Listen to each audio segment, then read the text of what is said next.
Hello students, मेरा नाम है एस के वर्मा और आज की वीडियो में हम करेंगे 10th क्लास की एक्सरसाइज 5.3 का question number 15, 16 and 17। Question number 15, 16 और 17 ये 3 क्वेश्चंस करेंगे आज की वीडियो के अंदर। तो क्वेश्चन नंबर 15 देखते हैं। सबसे पहले एनसीईआरटी की बुक अपने सामने रखना।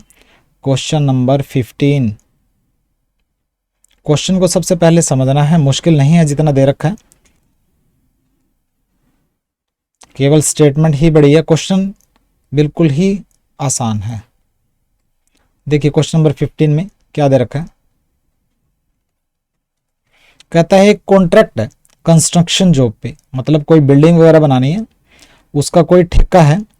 तो उसमें ये लिखा गया है कि अगर ठेका कंप्लीट होने में डिले होता है, अगर देरी होती है, एक खास डेट्स के बाद अगर वो जो बिल्डिंग नहीं बनती है, निर्माण में अगर देरी होती है, तो पहला अगर एक दिन देरी हुई तो 200 रुपये लगेंगे एक दिन के।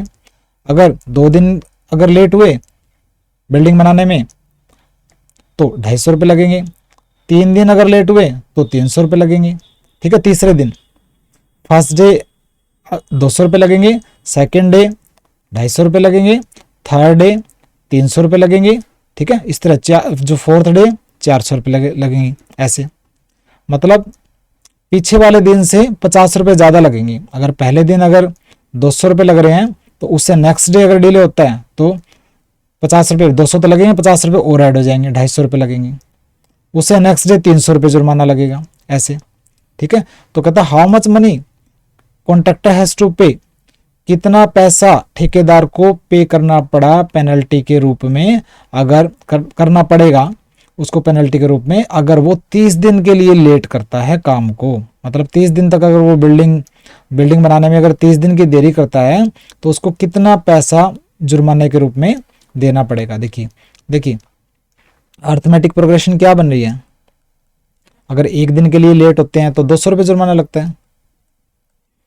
अगर दो दिन के लिए लेट होते हैं तो 250 रुपये, नेक्स्ट डे 250 रुपये लगेंगे, उससे अगले दिन 300 रुपये लगेंगे, एंड सो ऑन। ठीक है। तो पहली जो टर्म है A1 या A क्या है 200, कॉमन डिफरेंस क्या है 250 माइनस 200 यानी कि 50। ठीक है, ये आ गया। तो और 30 दिन के लिए लेट होता है तो N 30 आएगा। नंबर ऑफ टर्म्स क्या होगा 30, क्योंकि 30 दिन के लिए लेट होएगा तो 30 दिन के लिए जुर्माना लगेगा, तो नंबर ऑफ टर्म्स आ गया आपका 30। ठीक है, तो क्या निकालोगे इसके अंदर सम ऑफ 30 टर्म्स। ठीक है, सम ऑफ 30 टर्म्स कैसे निकालोगे, n/2 2a plus n-1 into D. ठीक है, क्योंकि 30 दिन के लिए लेट हुए हैं तो SN निकालोगे यानी कि S30 निकालोगे। ठीक है, सम ऑफ 30 पेनल्टीज निकालोगे। तो यहाँ पे n की जगह रखोगे आप 30 अपॉन 2 a की जगह रखोगे आप 200 प्लस n-1 यानी कि 30-1 यानी कि 29 और d क्या है 50 है। ठीक है, ये आ गया आपका 15, तो ये आ गया आपका 400 प्लस 29 को 50 से मल्टीप्लाई करेंगे तो आएगा 1450। ये आ जाएगा आपका 15 और इसको प्लस करोगे तो आएगा 1850। ठीक है, 15 को 1850 से मल्टीप्लाई करेंगे आएगा आपका 27,750 रुपये। मतलब कि ठेकेदार अगर 30 दिन लेट करता है बिल्डिंग का काम कंप्लीट होने में तो उसको 27,750 रुपये पेनल्टी देनी पड़ेगी। बिल्कुल आसान है क्वेश्चन कि अगर बिल्डिंग बनाने में लेट होते हैं ना, पहले दिन 200 रुपये देने पड़ते हैं, उससे अगले दिन 250 रुपये देने पड़ते हैं, उससे अगले दिन 300 रुपये देने पड़ते हैं। अर्थमेटिक प्रोग्रेशन बन गया। फर्स्ट टर्म कॉमन डिफरेंस आपको पता है, नंबर ऑफ डेज 30 है यानी कि नंबर ऑफ टर्म्स भी 30 होगी, तो SN निकाल लो। क्वेश्चन आपका सोल्व हो गया। 27,750 रुपये पेनल्टी के रूप में ठेकेदार को देने पड़ेंगे अगर वो 30 दिन के लिए लेट करता है। ये था क्वेश्चन नंबर 15। अब हम करेंगे क्वेश्चन नंबर 16।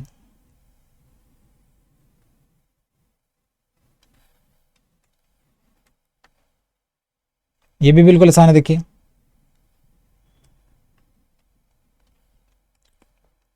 देखिए क्या कर रहा है, कहता है इस सम ऑफ 700 रुपीज, 700 रुपये का अमाउंट जो है वो यूज किया जाना है 7 कैश प्राइजेज। ठीक है, मतलब पैसे जो है वो प्राइज के रूप में देने हैं स्टूडेंट्स को, एक स्कूल के स्टूडेंट्स को 7 कैश प्राइजेस देने हैं, पैसे देने हैं प्राइजेस के रूप में, और टोटल 700 रुपीज देने हैं। समझ रहे हैं ध्यान से क्वेश्चन को? ठीक है, किसके लिए? उनके एकेडमिक परफॉर्मेंस के लिए। और हर एक जो प्राइज है वो 20 रुपये कम है अपने पहले वाले प्राइज से। मतलब फर्स्ट प्राइज का जो फर्स्ट प्राइज के का जो अमाउंट है उससे जो सेकंड प्राइज है उससे 20 रुपये कम है, थर्ड प्राइज उससे 20 रुपये कम वाला है, ऐसे। तो कहता है हर एक प्राइज की वैल्यू निकाल लो। ठीक है, मान लेते हैं ये फर्स्ट प्राइज है, ये सेकंड, ये थर्ड, ये फोर्थ, फिफ्थ, सिक्स्थ, ये 7। ये मान लेते हैं ये 7 प्राइजेज हैं जो स्टूडेंट को देने हैं। ठीक है, एकेडमिक परफॉर्मेंस के लिए।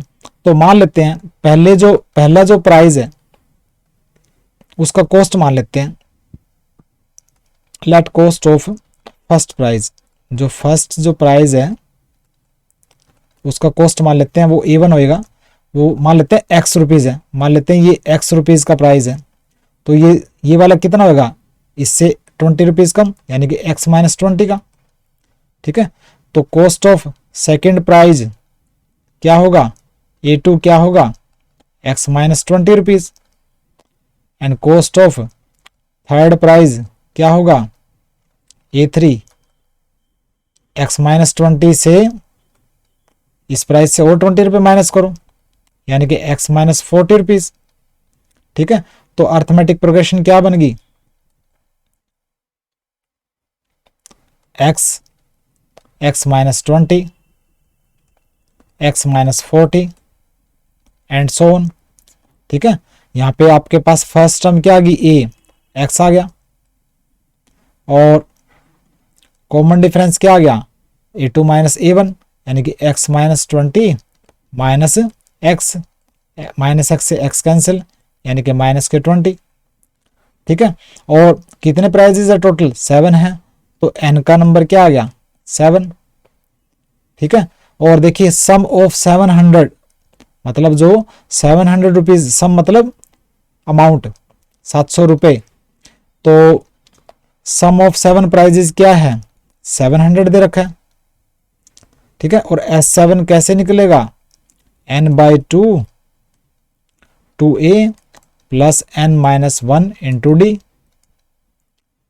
तो यहां से 700, ये 2 ऊपर चला गया, इक्वल टू n बचा यहाँ पे 2a, यानी कि 2x प्लस n माइनस 1, और d क्या दे रखा है? माइनस के 20, ब्रैकेट में लिखने हैं। ठीक है, तो ये आ गया आपका 1400 इक्वल टू n 2x, और ये माइनस के,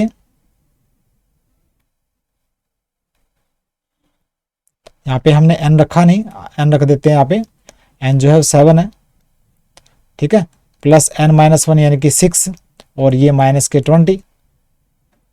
ठीक है, तो 1400 और ये 7 नीचे ले आओ, क्लियर है, इक्वल टू यहाँ बचा 2x माइनस के 120। ठीक है, तो ये हो जाएगा 200, तो 2x क्या आ जाएगा? 200, ये माइनस के 120 इस साइड आएगा, प्लस के 120, तो x आ जाएगा, इसको प्लस करेंगे तो क्या आएगा? 320।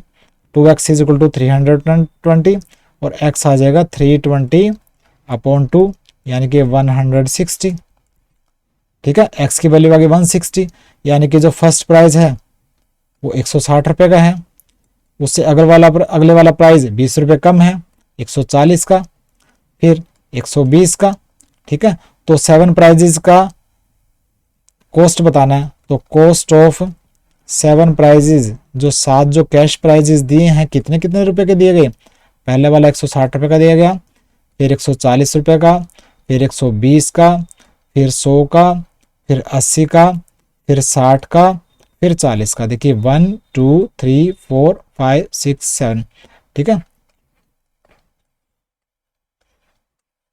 तो इतने इतने रुपए के प्राइजेज बांटे गए स्कूल के स्टूडेंट्स को, ठीक है। तो ये था क्वेश्चन नंबर 16, बिल्कुल आसान था, आपने आराम से करना है, बिल्कुल ही आसान है।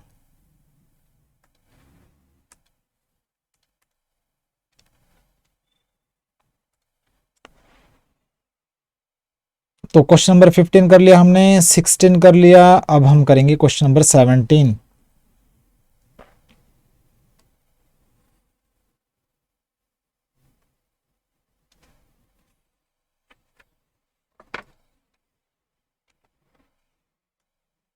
इसको भी आराम से करना है। देखिए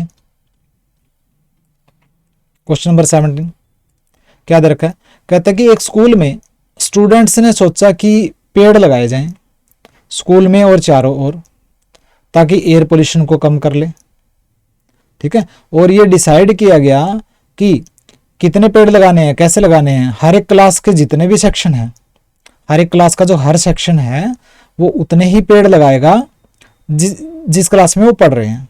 मान लीजिए वो 10th क्लास में पढ़ रहे हैं और 10th क्लास के मान लीजिए 3 सेक्शन हैं, तो वो हर एक सेक्शन 10-10 ही पेड़ लगाएंगे। सेकंड क्लास में पढ़ने वाले जो स्टूडेंट है जितने भी सेक्शन हैं वो 2-2 ही पेड़ लगाएंगे, ठीक है। क्लास फर्स्ट क्लास का एक सेक्शन है तो वो एक ही पेड़ लगाएगा, सेकंड क्लास का अगर कोई सेक्शन है तो वो 2 पेड़ लगाएगा, ठीक है, इस तरह, ठीक है। समझ में आया ना क्वेश्चन, कि ये डिसाइड किया गया कि पेड़ लगाने हैं और हर क्लास का कोई भी सेक्शन है उतने ही पेड़ लगाएगा जिस क्लास में वो पढ़ रहे हैं। मतलब 10th वाले स्टूडेंट्स का जो सेक्शन है वो 10 पेड़ लगाएंगे, 8th क्लास के स्टूडेंट्स का जो सेक्शन है वो 8 ही पेड़ लगाएंगे, ऐसे। और जो स्कूल में जो स्टूडेंट है वो 12th क्लास तक है, 12th क्लास तक स्टूडेंट्स हैं, तो देयर आर 3 सेक्शन और हर एक क्लास के 3 सेक्शन है। फर्स्ट से लेकर 12th क्लास तक है स्कूल में और हर एक क्लास के 3 सेक्शन हैं। तो कहता है हाउ मेनी ट्रीज, जो स्टूडेंट्स है वो कितने पेड़ लगाएंगे। बिल्कुल आसान है। देखिए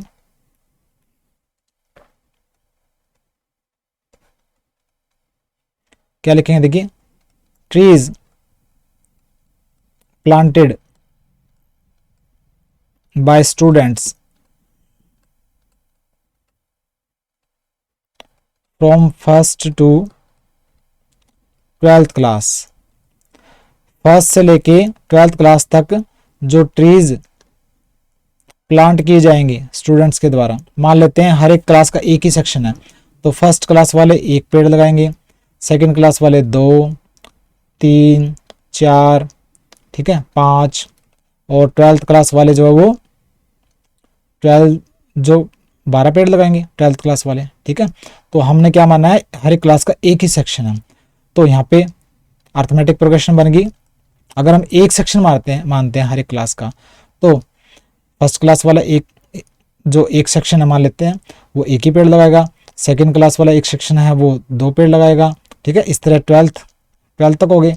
तो फर्स्ट टर्म आ गया आपकी 1, कॉमन डिफरेंस आ गया आपका 2 - 1 यानी कि 1, ठीक है। और जो लास्ट टर्म आ गई an या लास्ट टर्म आ गई 12, क्लियर है। तो सम ऑफ 12 टर्म्स निकाल लो, सम ऑफ 12 टर्म्स वो आ जाएगा n/2 a + l, n/2 यानी कि 12/2, a क्या है 1 + l क्या है 12, ठीक है। तो ये आ जाएगा 6, तो 6 इंटू ये 13 यानी कि 78। तो ये तो 78 जो ट्रीज लगाए गए, अगर हमने हर एक क्लास का एक सेक्शन माना तो, लेकिन यहाँ तो 3 सेक्शन है, there are 3 sections of each class, हर एक क्लास के 3 सेक्शन है। ये तो हमने 78 पेड़ तो तब कैलकुलेट किया ना जब हर एक क्लास का एक सेक्शन हमने माना है, लेकिन 3 सेक्शन है। सो टोटल ट्रीज प्लांटेड, जो टोटल पेड़ जो लगाए गए वो कितने होंगे 78 इंटू 3 यानी कि 234 ट्रीज। ठीक है, देखिए बिल्कुल आसान था।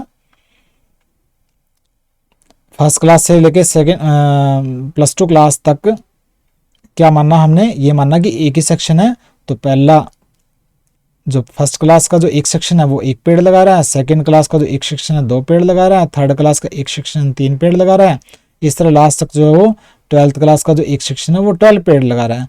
ठीक है, फर्स्ट टर्म कॉमन डिफरेंस और जो लास्ट टर्म हमारे पास है सम ऑफ 12 टर्म्स हमने निकाल लिया।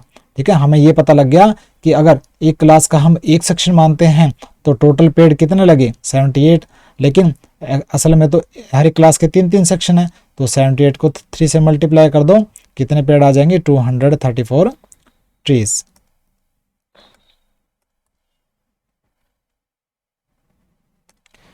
तो आज की वीडियो में हमने क्वेश्चन नंबर 15, 16 एंड 17 किया। ठीक है, बाकी के क्वेश्चंस करेंगे हम नेक्स्ट वीडियो में। ये वाले जो लास्ट के जो क्वेश्चंस हैं 15 से लेके 20 तक थोड़े से डिफिकल्ट है, इनको आराम से करना है, समझ के करना है। तो मिलते हैं नेक्स्ट वीडियो में, बाय।